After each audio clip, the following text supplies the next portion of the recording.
Let's imagine that you went to a church that had a large staff and you asked all the people in the staff what single thing most impacts the spiritual journey of the people in your church.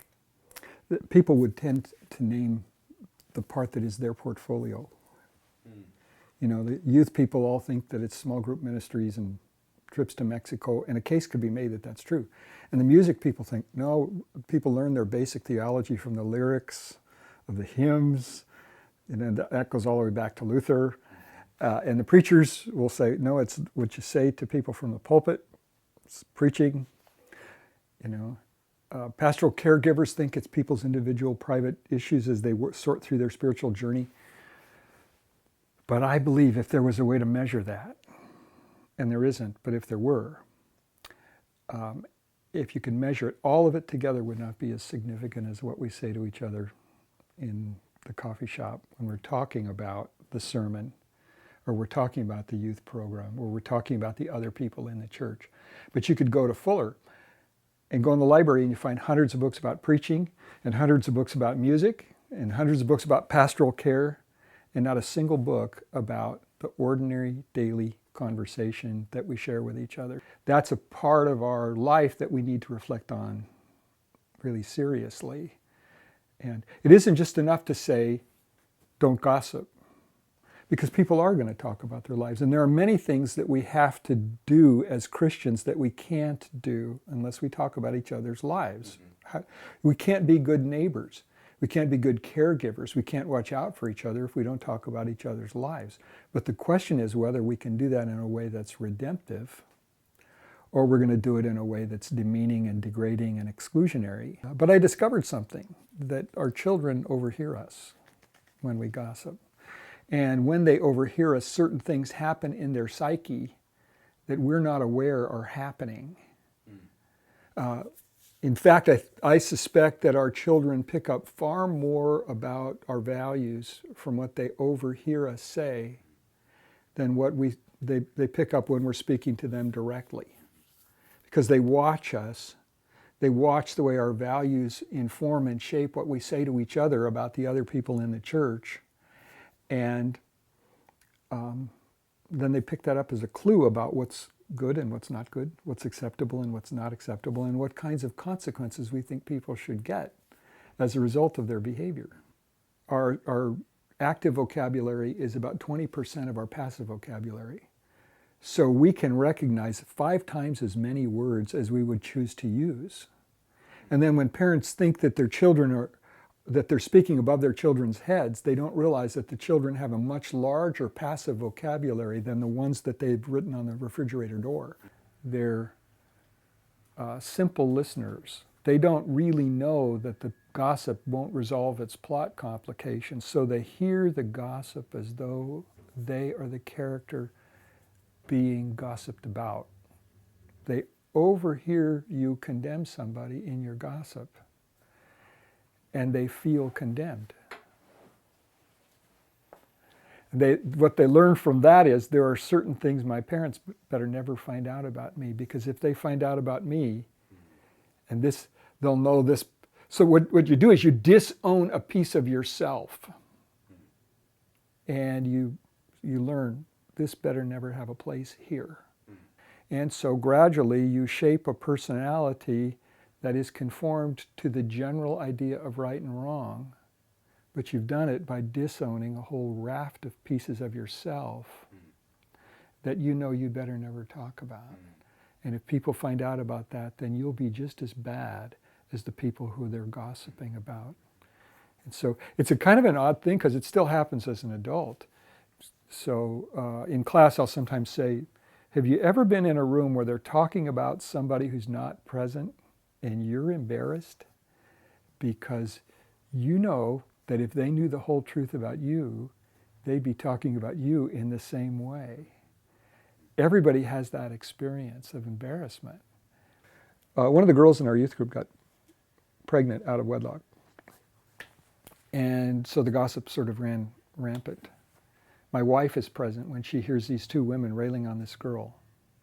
And she turned to them and she said, wow, her life must be really chaotic. What can we do to help her?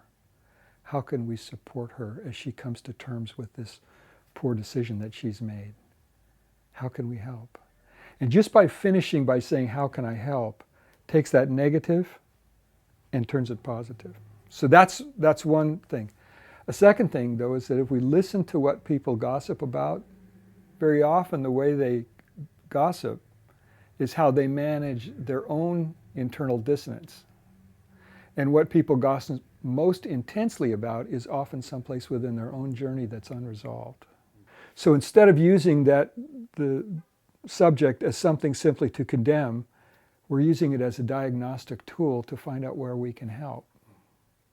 And I think if we listen to the conversation that's going around the water cooler or in the coffee shop, we would have a much better idea of where the real underlying issues are that need attention, that we can pay close attention to help.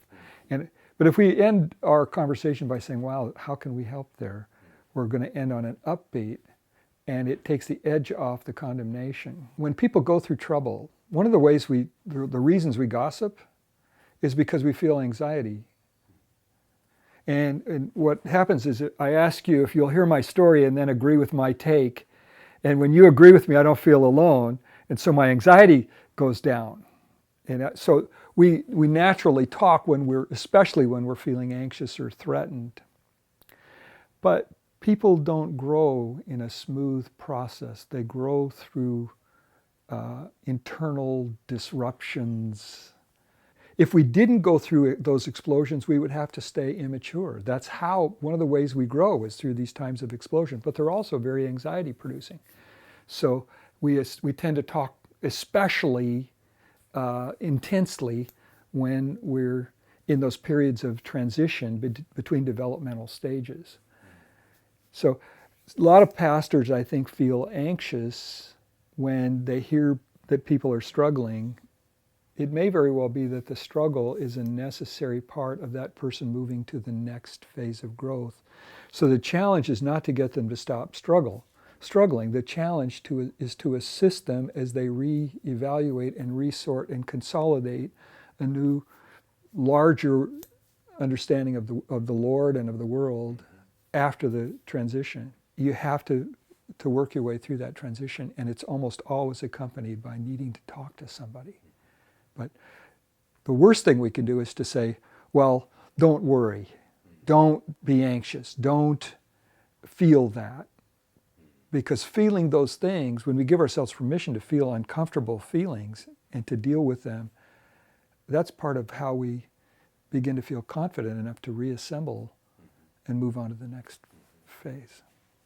Sometimes when people have shadow parts of themselves they don't want to come to terms with, if it comes up in a sermon, they'll feel attacked.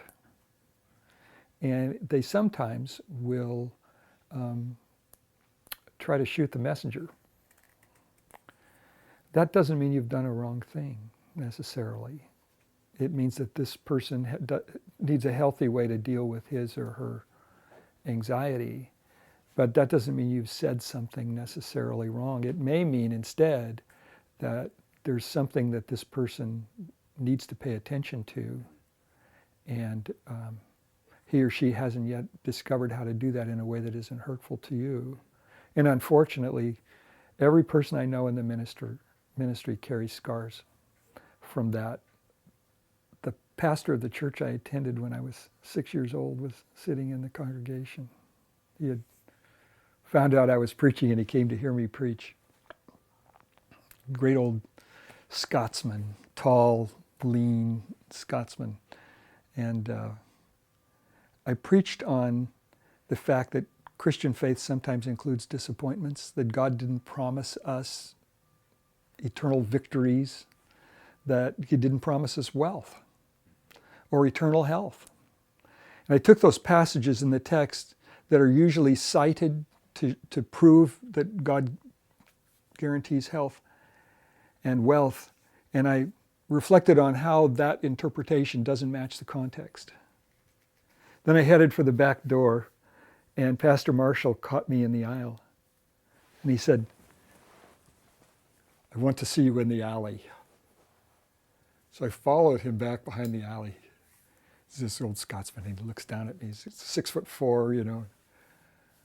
He says, young man, you're going to have a hard time in the ministry. And I said, oh no, was I that bad? And he said, no, but you told the truth. And it wasn't the truth they wanted to hear. So just remember this, he said. When you tell the uncomfortable truth and they harass you for telling the truth they didn't want to hear, that they persecuted the prophets and they crucified Jesus, and you're in pretty good company.